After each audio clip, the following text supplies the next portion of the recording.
Hey guys, Thork here again this week with another recap of the updates previewed on Senpai's stream. You can find a link to his Twitch channel in the description below. The stream started off with some Necro Changes. Poison Dagger has been changed to Poison Strike and can now use the Scythe as well. Blood Warp now costs 10% of current life instead of maximum life, and the Necromancer Revives now deal splash damage and no longer block other minions when teleporting, and gain bonus elemental damage on top of their physical damage. The maximum amount of gold allowed in the stash has been increased to 5 million from 2.5 million. Act 3 mercenaries can now wield Sorceress Orbs and Paladin Shields, and Sorc Orbs now come with plus to all skills instead of plus to just Sorc skills. Act 3 mercenaries have had a buff to their skills with Static Field starting at minus 20 enemy light res instead of minus 1%. Static Field does break immunities, so when combined with the right curse or aura on equip, like a Pus Spitter, you could break immunities without having to sink all of your currency into the infinity early in the season. Magefist now rolls either +1 to light, fire, poison, or cold skills. A lot of people are going to be really happy to see this, and this has actually been planned for some time. Lightsaber now has a level 6 res light aura when equipped.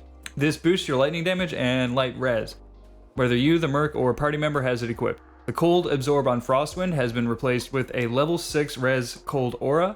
Toadsfell now has level 6 res Fire Aura. No idea if I said that right.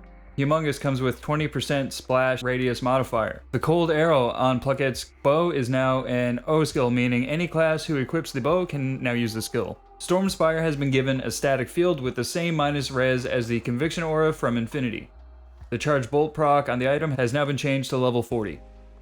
To balance the fact that all skills will now be much more useful for melee, Tyrael's Might now has 200 to 250 ED versus demons and undead. This is also the reason that Fortitude got the buff that it did with enhanced damage in the last dev stream. The infinite ID and TP tomes that can drop from Rathma are planned to have a 1 out of 200 drop rate.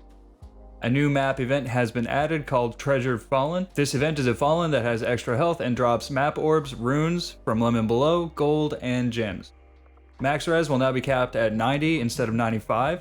This will make the declone battle much harder for those of us who are overstacking a res to take way less damage, and obviously has implications throughout the entire game.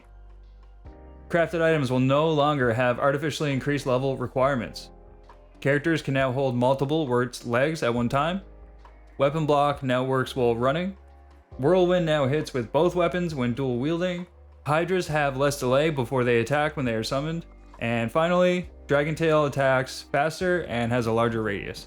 Again guys, thanks for hanging out, thanks for checking these recaps. The closed beta is in a few days, and I cannot fucking wait to test the Smiter, to test the Boson, to test the Zealer with the new changes to how physical works, and with the new caps on Deadly Strike. Alright, thanks for watching guys.